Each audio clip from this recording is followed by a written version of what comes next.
Today, a former student killed in a car crash, flu shots at the health center, and a gun debate. Stay tuned because Spinnaker News starts right now.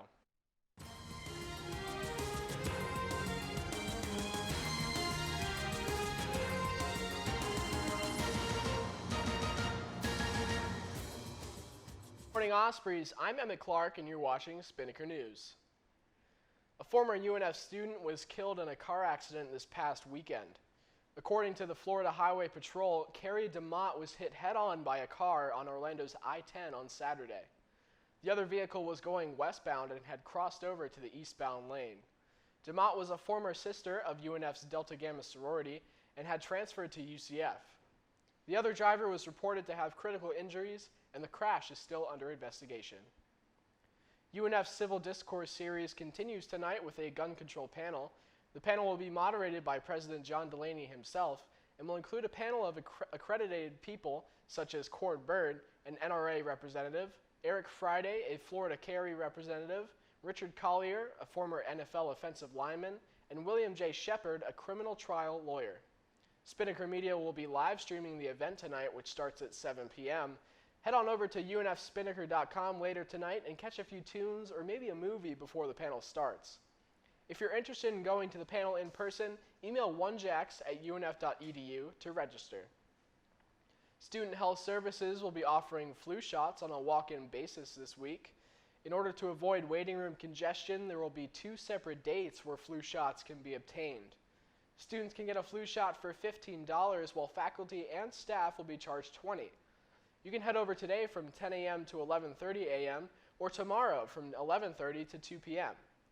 The shots will take place in Building 39A, Room 2098. You'll need cash or a check to cash in on this deal.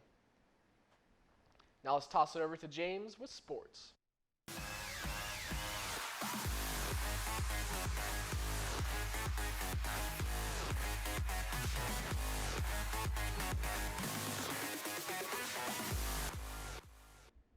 Good morning, Ospreys. I'm James Donlin, filling in for the lovely Diana Shanks this morning.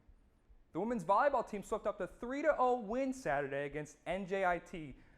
Juniors Morgan Van Alstine and Erin Edwards both hit over 70%, bringing the team's hitting percentage for the game to above 40%. This marks the second time this season that they have hit over 40% for a 3-set match. Don't forget Friday at 7, the Ospreys return to the action against UNF at the UNF Arena against FGCU. Moving over to soccer, the women's team fell 2-0 on Sunday against Lipscomb. The Ospreys now sit in 4th place in the conference standings, while Lipscomb Bisons maintain their spot in 1st. The team returns to the field Friday at 2 to face off against Kennesaw State, and Sunday at 1 against USC Upstate. Over in men's soccer, FGCU and UNF remain the only 2 teams in the Atlantic Sun without a loss, after a 1-1 tie Saturday evening. The game's only 2 scores occurred in the first half, and the Ospreys took the initial lead. The lead was short-lived as the Eagles were awarded a penalty kick a little over 2 minutes later. The Ospreys continue the Atlantic Sun Conference play when they take on Stetson this Saturday at 7 in Hodges Stadium. Looks like that's all I have to share, but if you have something to say, don't forget to tweet us at UNFSpinnaker. Emmett, back to you. Thanks, James. Well, that's all the time we have for you today on Spinnaker News. But for more on the stories reported today and other stories, you can check us out at unfspinnaker.com. You can also like us on Facebook at facebook.com/UNFSpinnaker, and you can follow us on Twitter and Instagram at UNFSpinnaker. For James Donlin, I'm Emmett Clark. Be sure to stay tuned for your 3-day forecast, and have a great day, UNF.